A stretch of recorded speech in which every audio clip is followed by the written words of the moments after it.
అన్న చెప్పండి, ఎట్లా సాగుతున్నాయి ప్రచారాలు? అన్న గత 20 రోజుల నుంచి మేము మన జూబ్లీ హిల్స్లో ప్రచారం నిర్వహిస్తున్నాం అన్న.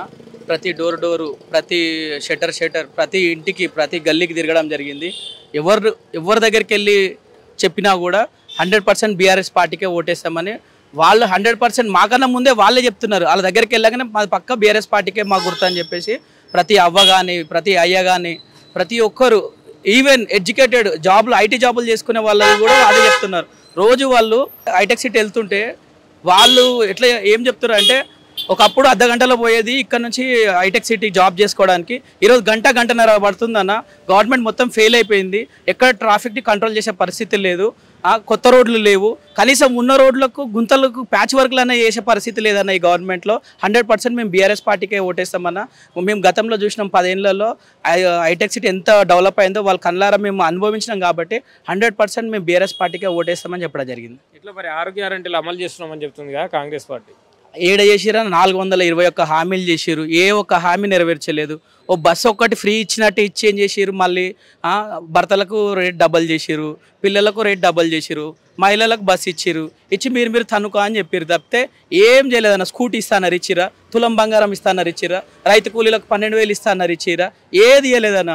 మీదికెళ్ళి బోనస్ అని చెప్పారు. అన్ని బోగస్ మోడల్ తప్పితే ఏ ఒక్క హామీ నెరవేర్చలేదన్న. సన్న బియ్యం కానివ్వండి, మహిళలకు ఉచిత బస్సు కానివ్వండి, గ్యాస్ సిలిండరు, ఉచిత కరెంటు, ఒకవేళ కాంగ్రెస్ పార్టీకి ఓటేయకపోతే ఇచ్చే పథకాలు కూడా రద్దవుతాయని చెప్పి రేవంత్ రెడ్డి గారు. ఇవన్నీ ఏమంటారు అంటే, ఇప్పుడు గవర్నమెంట్లో కాంగ్రెస్ ఉందా బీఆర్ఎస్ ఉందా అర్థమవుతలేదు. ఇప్పుడు అన్ని బంద్ అవుతాయి అంటే బీఆర్ఎస్ పార్టీ బంద్ చేస్తుందా? వాళ్ళ దగ్గర ఉందా పవర్? ఉందా? లేదు కదా. నీ దగ్గరనే పవర్ ఉంది కదా. నీ దగ్గర ఉన్నప్పుడు వీళ్ళు ఎట్లా బంద్ చేస్తారు అంటే, నువ్వు పబ్లిక్ని అల్టిమేట్గా భయపడిద్దామని చూస్తున్నావు కదా. సన్న బియ్యం అని ఇస్తున్నావు, అన్ని రాళ్ళే వస్తున్నాయి. నేను రోజు తింటున్నావు పండ్లు, రాళ్ళు, కిడ్నీలు ఖరాబ్ అయ్యే పరిస్థితి ఉన్నది. బియ్యం ఇచ్చినట్టే ఇచ్చి అన్ని రాళ్ళ బియ్యం ఇస్తే ఏమన్నది? కిడ్నీలు ఇవ్వాలి రేపు మీకు తెలుసు. ఇచ్చింది చారనా, తీసుకునేది బారన అయిపోయింది. ఈ హామీలు అసెంబ్లీ ఎన్నికల ముందు చెప్పినాయి కదా, ఇప్పుడు ఉప ఎన్నిక గురించి చెప్పిన హామీలు కాదు. ఇప్పుడు గెలవకపోతే, ఇప్పుడు ఓటైపోతే రద్దయితా అని చెప్పడం ఏంది? ఇదంతా హాస్యాస్పదం. మన ఎమ్మెల్యే, మన ముఖ్యమంత్రి రేవంత్ రెడ్డి గారు మాట్లాడేది ఎట్లుందంటే, ఇప్పుడు దొంగ అని అరిచినట్టు ఉందన్న. వాళ్ళే గవర్నమెంట్లు ఉండి మీరు ఇక్కడ గెలిపిపోతే పథకాలన్నా అయిపోతాయి అంటే కేటీఆర్ ఎట్లా ఆపుతాడు చెప్పండి. ఇప్పుడు ఎమ్మెల్యే మేడం గెలిచింది, ఇక్కడ ఈమె ఆపగలుగుతుందా? రేషన్ కార్డు ఆపగలుగుతుందా? డెవలపింగ్ ఆపగలుగుతుందా? ఆమె కాన్స్టిట్యున్సీ గెలుస్తుంది, 100% గెలుస్తుందన్న. మీరు చూడండి, మీరు జూబ్లీ హిల్స్లో 14వ తారీఖు 100% గెలుస్తుంది.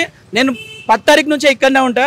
100% జూబ్లీ హిల్స్లో మాగంటి సునీత మేడం గారు 100% గెలుస్తున్నారని మీరు రాసి పెట్టుకోండి. నేను ఇదే ఆఫీస్ దగ్గర ఉంటే 100% గెలుస్తుంది.